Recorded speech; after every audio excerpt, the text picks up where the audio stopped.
Selamat pagi untuk anak-anak pada pagi hari ini.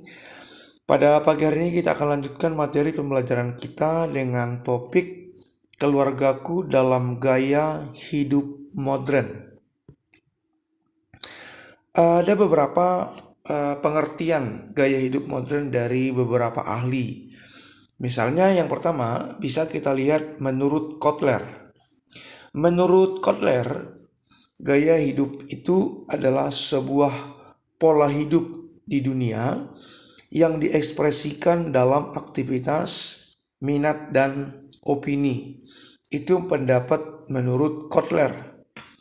Nah, menurut Asael, gaya hidup modern itu adalah merupakan sebuah pola di mana kehidupan seseorang dilihat bagaimana ia menghabiskan waktunya. Itu gaya hidup modern menurut Asael. Nah, menurut Minor dan Moen, gaya hidup modern itu adalah bagaimana orang hidup, bagaimana orang membelanjakan uangnya, dan bagaimana mengalokasikan uangnya. Itu menurut Minor dan Moen. Sedangkan menurut Suratno dan Rismiati, gaya hidup modern itu merupakan pola hidup seseorang dalam kehidupan dunia sehari-hari. Nah, bentuk gaya hidup modern menurut A.B. Susanto, gaya hidup modern merupakan sesuatu yang merupakan gaya ataupun pola yang dihidupi oleh masyarakat di mana sesuai dengan tuntutan zaman. Ya, kata modern dipahami sebagai sikap dan cara berpikir serta bertindak sesuai dengan tuntutan zaman. Nah, itu menurut Kamus Besar Bahasa Indonesia. Jadi kata modern itu dipahami sebagai sikap dan cara berpikir serta bertindak sesuai dengan tuntutan zaman. Nah, kita bisa lihat sekarang di masyarakat ada pergeseran dan perubahan cara ataupun sikap masyarakat, dan itu sesuai dengan tuntutan zaman. Dan itu menurut Kamus Besar Bahasa Indonesia. Selanjutnya, kita lihat contoh gaya hidup modern di tengah masyarakat yang bisa kita amati ya. Kita bisa lihat bagaimana masyarakat memanfaatkan teknologi, khususnya komunikasi, handphone ya misalnya. Masyarakat sekarang dapat kita lihat sudah memahami dan bisa dikatakan masyarakat itu sekarang sudah hidup di dalam teknologi, khususnya di dalam komunikasi. Masyarakat semua sudah punya handphone, bisa mengoperasikan handphone, dan bisa melakukan kerja atau kegiatan-kegiatan melalui handphone, misalnya seminar, Zoom, dan lain sebagainya. Jadi masyarakat tidak bisa dikatakan lagi tidak bergaya hidup modern. Ya, dengan memiliki alat komunikasi dan dengan bersinggungan dengan komunikasi, itu sudah artinya kita masuk dalam pola hidup modern ya, di mana modernisasi itu ditandai dengan teknologi yang semakin canggih. Lalu kita lihat masyarakat hidup dalam serba instan. Kenapa serba instan? Karena di zaman teknologi ini segala sesuatu dimudahkan.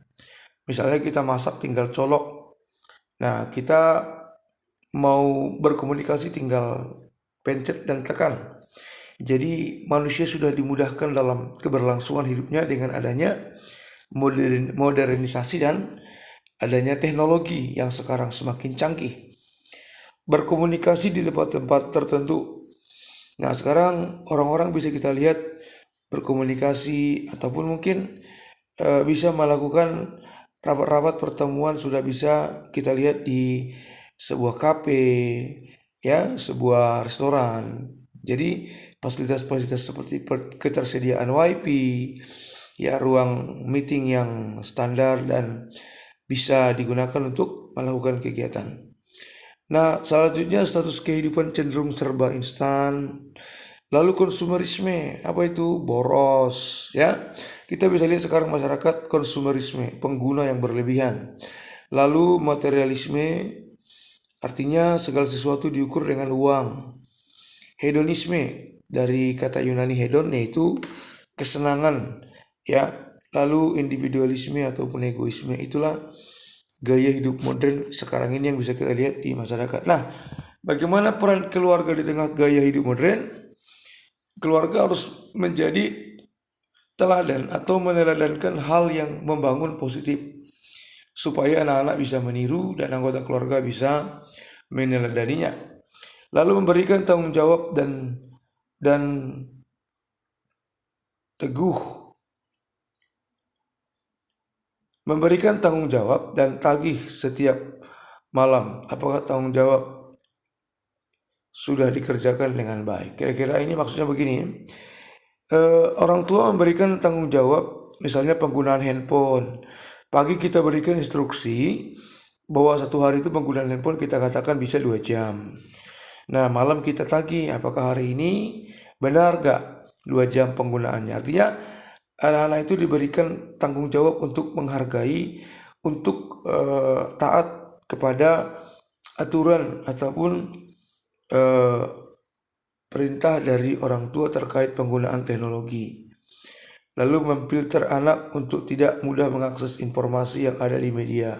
Nah, itu artinya mengingatkan orang tua mendampingi anak dalam penggunaan teknologi, ya, khususnya komunikasi atau handphone. Mengedukasi anak terkait dampak negatif modernisasi. Jadi orang tua memberikan edukasi, memberikan masukan-masukan kepada anak terkait dengan modernisasi dan dampak negatifnya. Nah, apa dampak negatifnya, Sir, yang bisa kita lihat dari teknologi?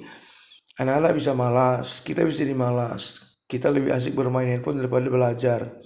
Tidak kreatif, ya, manusia serba instan. Manusia jadinya melek teknologi, terjadi pemborosan dalam hal beli paket, menjadi pribadi korban iklan, ya, karena kita sering melihat iklan, akhirnya kadang kita tergiur. Nah, manusia bisa berubah. Jadi manusia itu biasanya cenderung mengabdi pada dua tuan, satu kepada Tuhan, satu kepada mamon. Mamon itu apa? Dari bahasa Gerika, harta atau kekayaan.